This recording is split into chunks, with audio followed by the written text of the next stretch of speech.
Today's topic will focus on critical care ultrasound beyond our familiarity with this modality in terms of procedural guidance.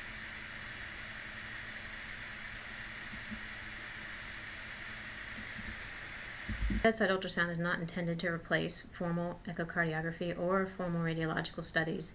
It has its own purpose separate from those two entities, and we will discuss that specific role during the talk today. The FATE protocol is a term that was derived to describe what we do at the bedside with our focused transthoracic evaluation. The key word in this protocol is focused. Focused assessed transthoracic echo. It's critical that we have a question in mind when we're scanning a patient at the bedside. What we want to do initially is exclude obvious pathology, assess wall thickness and chamber dimensions and static measures, and assess contractility, which are more dynamic, as well as imaging the pleura bilaterally, because anything that happens in the thorax can certainly impact hemodynamics and preload. The most important step, however, is to relate the findings to the clinical context of your patient. Harken back to the question that you have in your mind and see how what you find fits into that question. If you see something that doesn't fit, then try not to force it to fit. For instance, if you have a patient who has good urine output, good mentation, normal blood pressure, if you happen to find an inferior vena cava that looks like it's slightly dry, or a heart that looks a little bit empty, it's not appropriate to hook that patient up to fluids and give them boluses because it doesn't fit with the patient's clinical needs. In more than a third of the cases, bedside echoes revealed new information that was unexpected but did help with the clinical context of the patient understanding. And in about a quarter of the cases, the imaging that was obtained was decisive in allowing a treatment protocol to go forward. More recently, January 2010, from the emergency medicine literature, the RUSH protocol was proposed. RUSH stands for Rapid Ultrasound in Shock. And this is a three-step algorithm to help us organize our approach to the hemodynamically unstable patient. It's very simplified, but it covers all of the bases, and if you can find an algorithm that works for you and you can go through it each time, then you are much more likely to be able to understand the physiology of your patient and make a treatment decision that's appropriate. The three-step algorithm looks at the pump, and in terms of the pump, it is assessing LV contractility, right ventricular function and strain, and pericardial effusions, which may be hemodynamically significant. The tank is then looked at in terms of the IVC to not only see if the tank is full, but to see if the tank is leaking, or if there's any compromise, any external factors that are compressing on the tank in terms of not allowing preload to come back to the heart. The pipes is the last step, and in here we look at the aorta and the major veins in the legs, for instance, deep venous thrombosis in the femoral and popliteal.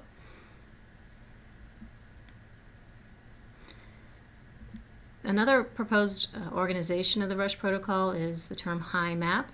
It doesn't really matter which one you choose, it just matters that you have an algorithm that you go through so you don't miss anything. HI-MAP stands for heart, which is essentially the FATE protocol. The IVC assessment for volume status. Morrison's pouch, which is an indication of leaking of the tank, whether there's intra-abdominal fluid. Aorta and veins, and the pleura. Just as a background reminder, shock, when you approach a patient with shock, there are several categories of shock, and it's important to try and place your patient into one of those categories. It's not always obvious which category the patient falls into. Sometimes it is much more obvious after we evaluate the patient with ultrasound. The first major category of shock, and probably one of the most common, is hypovolemic shock. This can be either absolute hypovolemia, such as in hemorrhage, dehydration, or other fluid losses from the GI or renal tract, or relative hypovolemia, which is a distributive type of hypovolemia where the absolute volume did not decrease, but the distribution of the tank increased significantly, and therefore the effective volume is not adequate. We see this in sepsis, adrenal insufficiency, neurogenic shock, and other vasoplegic states.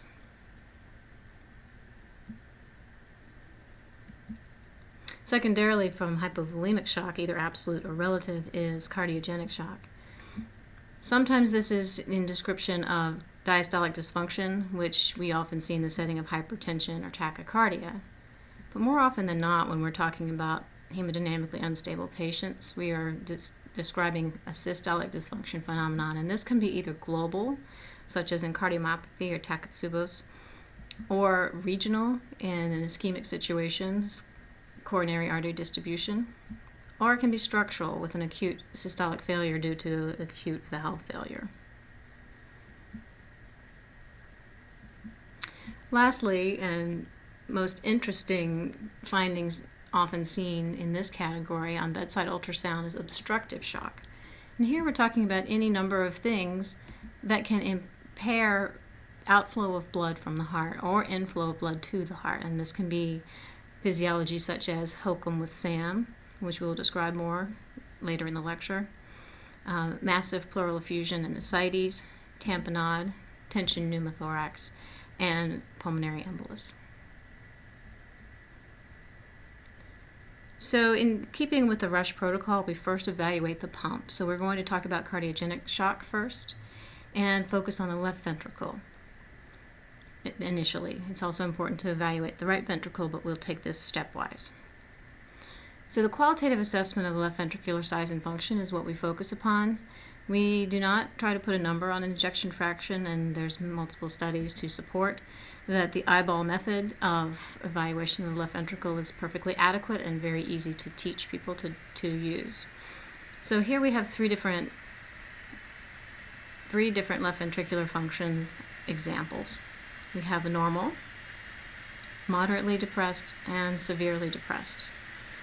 We will discuss what makes each one of these fall into the categories that they do.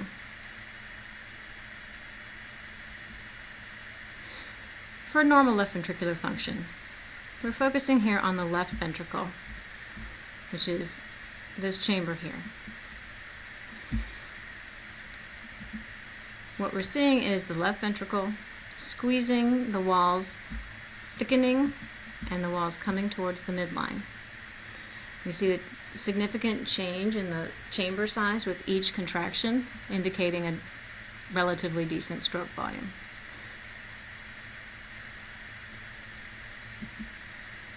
The right ventricle is adjacent and is usually about 2/3 the size of the left ventricle. We will talk in more detail on that shortly.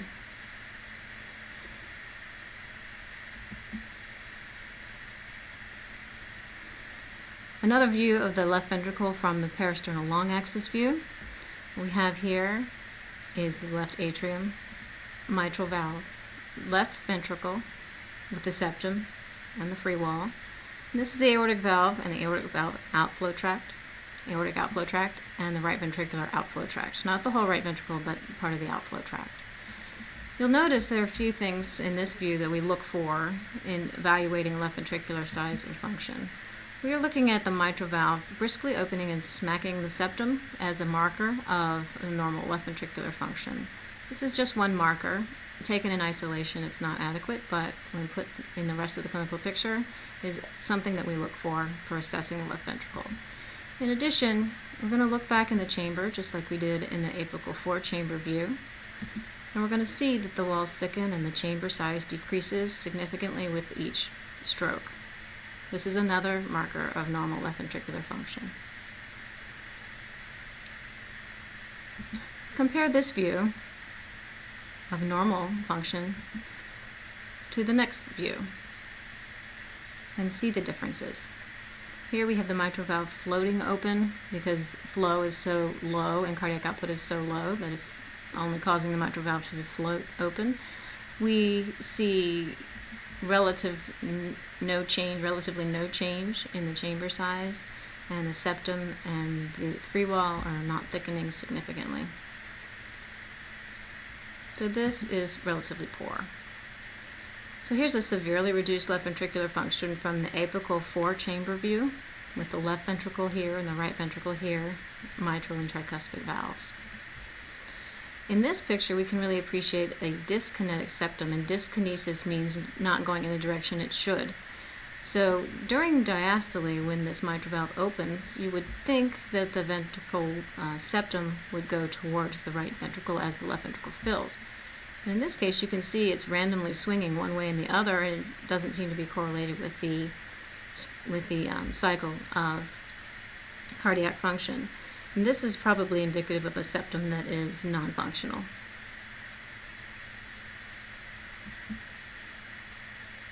Additional findings that you might find in a patient who has poor ventricular function that we will touch on briefly is the inferior vena cava being full, plethoric, without much respiratory variability. And you might also appreciate B lines, which are these comet tail artifacts that extend all the way to the edge of the picture and indicate pulmonary edema or extravascular lung water. And this is a view of the thorax.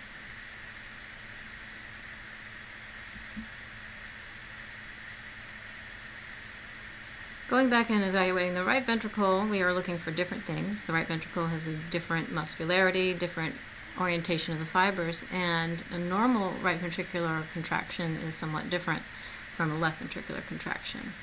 In this case, we see an example of normal, and the right ventricle again is 2/3 the size of the left ventricle. We also see that the tricuspid annulus is squeezing towards the apex with each beat. It should be briskly moving and being pulled up towards the apex. In the second view, we have right ventricular failure, isolated. What you see here is the right ventricle is enlarged. It is more than 2/3 the size of the left ventricle. Anytime the right ventricle is the same size as the left ventricle, then that is moderately enlarged right ventricle. If the right ventricle is ever larger than the left ventricle, then that is severely enlarged right ventricle. In this view, we see the right ventricle as large or slightly larger than the left ventricle. The left ventricle seems to be looking good, and the right ventricle is large, and the wall appears to be stented open. This is an example of biventricular failure, where not only the left ventricle looks poor, but the right ventricle is enlarged, and you don't see this tricuspid annulus moving towards the apex as we would like to. So this is an example of biventricular failure, as you might see in cardiomyopathy. Closer look at the right ventricular failure. You'll see the enlarged right ventricle, the tricuspid annulus not moving nicely towards the apex, and the left ventricle looks good, squeezing coming in towards the midline. Closer look at the biventricular failure, and you will see the same findings, but in this picture the left ventricle also looks like it's affected.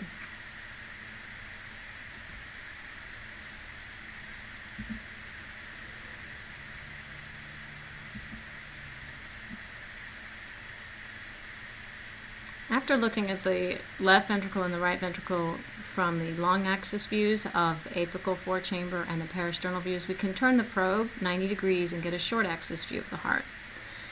In this view, what we're seeing is the left ventricle in circular pattern here, and the right ventricle sitting atop. In this case, you can see the right ventricular is significantly enlarged. Normally the right ventricle looks like a small beret sitting on top of the circular left ventricle. In this case, the left ventricle is neither circular nor is the right ventricle small. We also see that when the mitral valve, which is this structure here that looks like a fish mouth, opens in diastole, that the septum is moving in the direction opposite to what you would expect. Normally the septum should move into the right ventricle during diastole. In this case, because the pressure and volume in the right ventricle is overloaded, we end up with a flattened septum, something we call a D-shaped ventricle or a D-shaped septum. And this is somewhat classic for acute right ventricular pressure volume overload or hypertension. You might see this in pulmonary embolus.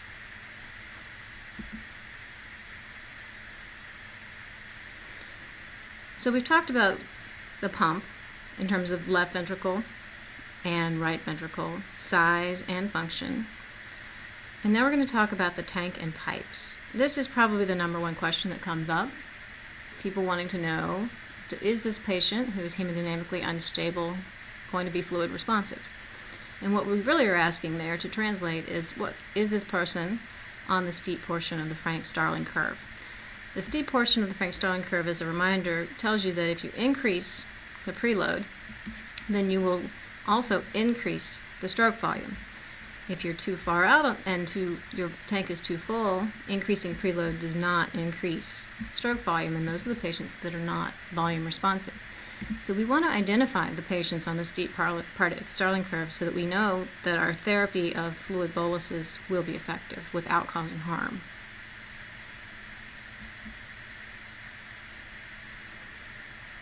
There are static parameters that we look at traditionally, such as, and probably the most common one is CVP, and IVC diameter, just a number, static. Our recommendation is to not consider these static parameters. A single number does not give you an idea of where the patient is on the Frank-Starling curve. There are so many things that can affect CVP, for example, such as intra-abdominal pressure, PEEP, tricuspid regurgitation, that relying exclusively on a CVP to tell us where the patient's volume status is erroneous and will lead to improper decisions. Instead, we recommend looking at dynamic parameters. And here we have to remember the respiratory cycle. The important thing to remember is when the thorax is at relatively negative pressure, such as in this picture here, that is when venous return is improved to the right ventricle. Several beats later, this venous return gets to the left side of the heart, and we should then see an increase in stroke volume if the patient is on the steep part of the Starling curve. If we don't see that, then we would suspect that the patient may be on the flat part of the Starling curve. In the opposite situation, when you have increased intrathoracic pressure, such as a patient who is on a ventilator during inhalation, or a patient who's spontaneously breathing while they exhale, if the relative pressure in the thorax is elevated, then venous return is impaired. And that would likewise decrease cardiac output if that patient is on the steep part of the Starling curve. The things that we can look at to evaluate volume are IVC Distensibility Index, delta VTI, delta Vmax, and these sound more complicated than they are, passive leg raise, which is a modality that we don't use enough, and the hyperdynamic kissing papillary sign, which is a qualitative evaluation of volume status. IVC Distensibility Index is probably the most used thing that we teach. And what it is looking at the inferior vena cava during the respiratory cycle. This is the inferior vena cava, this is the liver on the other side, and the IVC running through the liver. You can appreciate that it's the IVC because there are hepatic veins draining into it, and it's running through the liver instead of behind the liver. And also it's running into the heart, the right atrium, which you can see a little bit better off the side, the motion off the side of the film. The IVC can also look like this in a patient who's breathing and not have much variability. We can place an M-mode line, which is a motion mode line, through the inferior vena cava, about 2 centimeters distal to where it enters the right atrium and behind the first hepatic vein right here. We can place an M-mode line, press the button twice, and see everything that happens along that line over several seconds, and then freeze the frame and measure with our calipers. And what we see here is if you take the maximum diameter minus the minimum diameter and divide it by the mean, that a 12% or greater finding is someone who is likely to be volume responsive, and this has been studied and duplicated in multiple studies.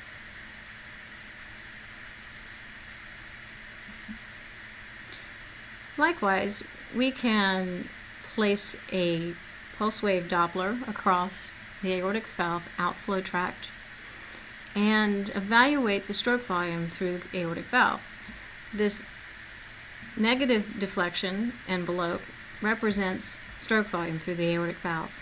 And here, even without measuring you can appreciate that with respirations there's quite a difference in stroke volume over time, and that's the qualitative evaluation. But you can also measure the minimum and the maximum and put them into the same formula, max minus min over the mean. And if you again come up with a number greater than 12, then those patients are more likely to be volume responsive. Lastly, we can measure the envelope and the area under the curve, a velocity timed integral, minimum, maximum, and put this into the formula. Here the cutoff is 20%, but essentially the same concept. Max minus min over the mean greater than 20%, these patients have been shown to be volume responsive.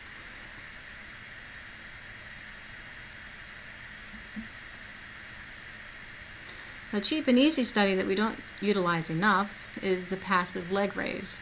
And this is a maneuver where you take a patient who's been sitting 45 degrees and put their head down flat, their legs at 45 degrees, passively. They have to be supported without the patient performing a Valsalva maneuver.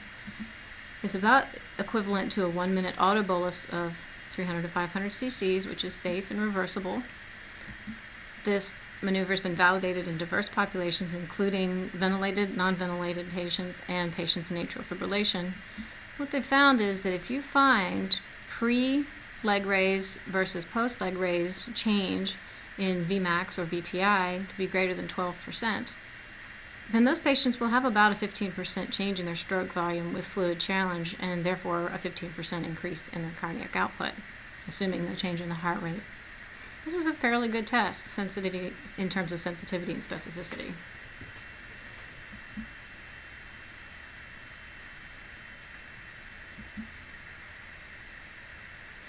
Another qualitative evaluation, kissing papillary sign. What we're looking at here is the papillary muscle level, where the mitral valve chordae tendineae attach to the free wall and the septum.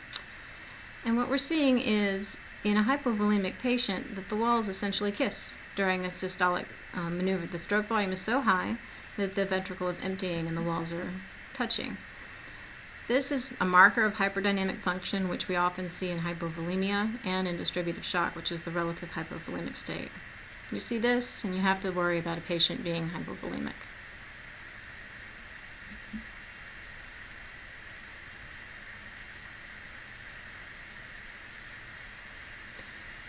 Moving on to from if the tank is full to whether the tank is leaking, we can assess using our low frequency probe, which we use to assess the cardiac, or a C60 probe, which we look at the abdomen with.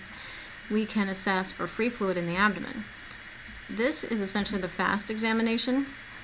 FAST stands for Focused Assessed Sonography and Trauma, and it derives out of the surgical world and emergency medicine world. But when a trauma patient comes in, this is one of the first tests that is done to look to see if there's free fluid in the thorax, around the heart, and in the Morrison's pouch, in the splenorenal recess, or retrovesicle, retrobladder. And in a trauma patient, if there's free fluid seen in these places, that is blood until proven otherwise. This is a representation of the liver and the right kidney, and the pouch between is called Morrison's pouch. One of the lowest places on the abdomen where free fluid is likely to collect if it's present. This is the diaphragm, the liver, and the lung, with a black stripe of fluid around the lung representative of a pleural effusion. In a non-trauma patient, that's likely just a pleural effusion. In a trauma patient, we worry about hemothorax. In this view, we have the spleen and the left kidney, and the splenorenal recess between, where we would look for fluid. In the bottom view, we have the bladder, and behind the bladder, we would look for free fluid. This is superficial to deep. We're looking behind the bladder to see if there's a stripe of black fluid. Some examples of what a positive FAST scan would look like. Here, we have the liver and the kidney interface with a stripe of black fluid between. That would be abnormal in a patient who was just in an accident. And here we have the bladder with a stripe of black fluid posterior to the bladder wall. It's very clear where the bladder wall is, and that black fluid is also outlining some bowel, and you can see the loops of bowel.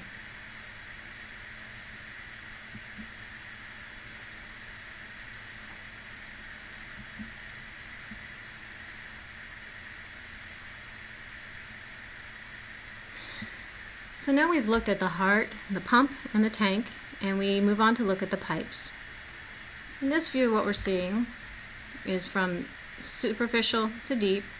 This is the spine in cross-section with the spinal canal, inferior vena cava, aorta, and some of the branching vessels. And this is the liver.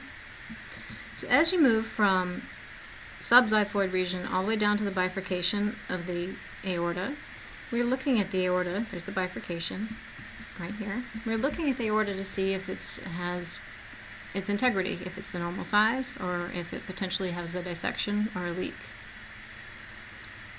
This example is approximately normal. Each one of these markers over here is a centimeter, and the aorta is essentially around 2 centimeters at most. By contrast, this is a patient who came in with chest pain, back pain, and an evaluation of the aorta revealed something in the aorta, so a longitudinal axis was obtained. And this is obviously the thorax. You can see the heart beating here. Liver, longitudinal aorta, and what we see is this hyperechoic stripe, which represents an aortic dissection. The same patient, from a peristernal long axis view, we get an idea that the aortic root is very enlarged, and then we have an insufficient valve with backflow during diastole through the aortic valve, so aortic valve insufficiency. You can also appreciate very subtly this descending aortic circle here. You can already appreciate the flap, the dissection flap that we saw more distal. Other pipe issues besides dissection, you can also appreciate enlargement. Again, 1 centimeter, with a normal being 2 to 3 centimeters depending on the gender. This is clearly an enlarged aorta, a triple A. You can also appreciate a thrombus in the wall. So a finding of this in a patient who has belly pain and hypotension would be rather significant and immediately inform your decisions.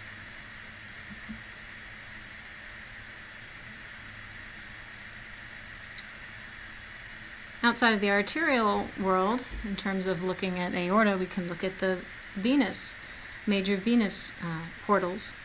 And what we're looking at here is the femoral vein and the popliteal vein to evaluate for deep venous thrombosis. Rather often, if we have a hemodynamically unstable patient who we suspect a PE, we can look at the right ventricle and see some signs of strain. And when you look down in the legs with the downward compression on the femoral vein, if the vein does not completely coapt or the front wall touching the back, then we have to be concerned that there's something inside the vessel keeping it from collapsing. Same with the popliteal. This is the right femoral vein with the arteries lateral, vein is medial. And this is the popliteal. You can't tell whether it's right or left, but the popliteal vein is always superficial to the popliteal artery, or what we call pop on top. And in both cases, both of these scans are concerning for deep venous thrombosis because the walls of the veins are not collapsing.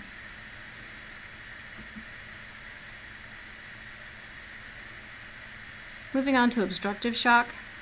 These are the processes that physically impair the cardiac output, and it can fall into categories of pump or tank. What we're going to look at are some examples of pneumothorax, pericardial effusion, PE, abdominal ascites, it's massive pleural effusions, and a HOCM with SAM. For pericardial tamponade, this is a subcostal view or a subxiphoid view where we look through the liver, through the diaphragm, to the thorax. We run first into the right ventricle and then into the left. But the pericardium that usually lines the heart, the two layers of the pericardium, should be together. In this case, we see a bright white layer of the parietal pericardium and the bright white layer of the visceral pericardium and a black stripe between, and that black represents the anechoic fluid. You also appreciate in diastole that the right ventricle is having some collapse, as if there's someone jumping on the outside of it. And this is an indicator of pericardial tamponade, and recall that tamponade is a clinical diagnosis, so with hypotension, tachycardia, elevated neck veins, muffled heart sounds, EKG, and ultrasound, you can put the picture together that the patient may have this condition and activate and mobilize the cardiology or cardiothoracic help sooner.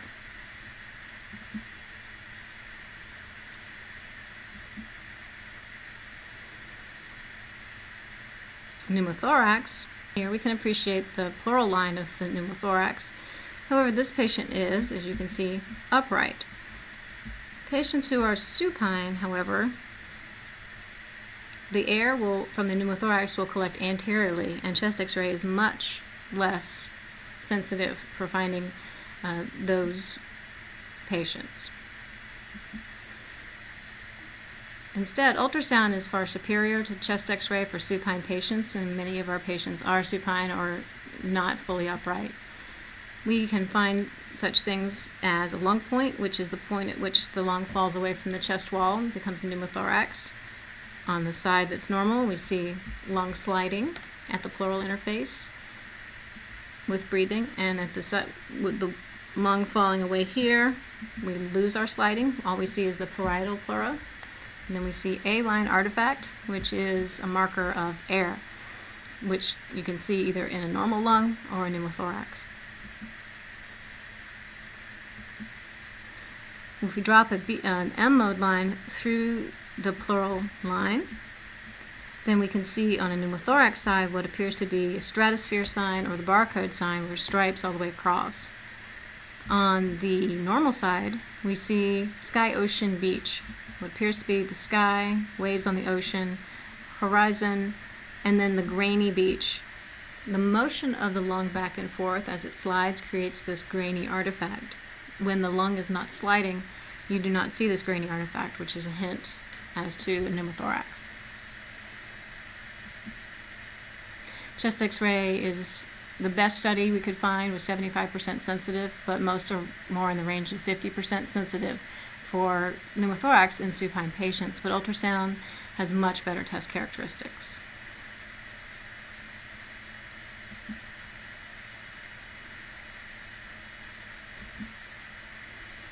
Pleural effusions can be hemodynamically significant. In this case, it's hard to orient yourself to this picture because it's so abnormal, but this is the short axis view of the left ventricle. This is the spine. The heart is all the way in the right side of the chest, with a massive pleural effusion pushing the lung and the heart over to the right side of the chest. In this case, all the patient needed was a chest tube, and their hemodynamics were stabilized. Likewise, intra-abdominal hypertension or abdominal compartment syndrome can occur with massive ascites. What we're looking at here is a very cirrhotic, shriveled up liver, and the diaphragm with a lot of ascites both above and below the liver. In a hypotensive patient, this may represent impaired preload, and a drainage through a paracentesis may significantly improve hemodynamics. Another obstructive shock, and we've seen this picture before in terms of isolated right ventricular failure, we have what PE looks like often. We have the right ventricle that's enlarged, more than 2/3 the size that it should be.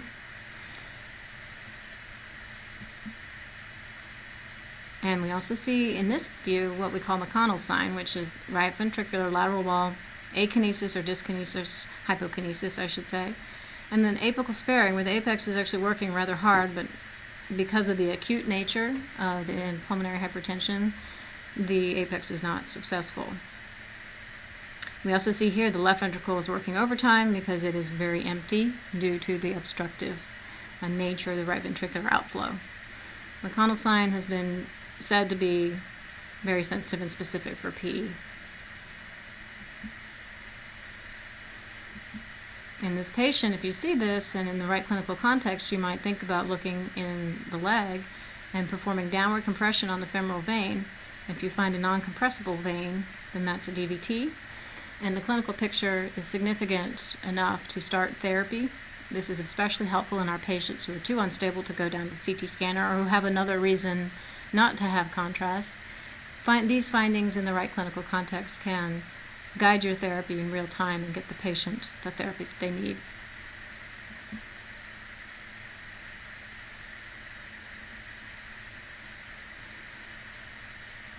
The last example of obstructive shock is probably one of the most fun to find because it's a physiology that only ultrasound can really help you understand. Hokum with Sam, or hypertrophic obstructive cardiomyopathy physiology with systolic anterior motion of the mitral valve. What we see here is a very small LV chamber and a very thickened septum, and usually proximally thicker than distally. And what occurs during this scenario is when these patients get hypovolemic, the mitral valve sticks to that proximal hypertrophy septum, and in the beginning of systole, blood is not able to go out the aortic outflow tract. Instead, it goes out the mitral valve and creates an acute mitral regurgitation. So this patient might present with rales, shortness of breath, tachycardia, hypotension. Maybe not the hypotension, sometimes it is hypertension in these patients. In this case, the natural response without the ultrasound is to think patient has rales, we should give Lasix. But that is actually quite the opposite of what the patient needs. The patient under ultrasound would give you this picture of a very hyperdynamic left ventricle that's empty, an IVC that is empty, and rales. And this combination, rales or pulmonary edema, this combination should lead you to think, is this patient hypovolemic? And would a few liters of fluid bring that mitral valve away from the septum and allow blood to go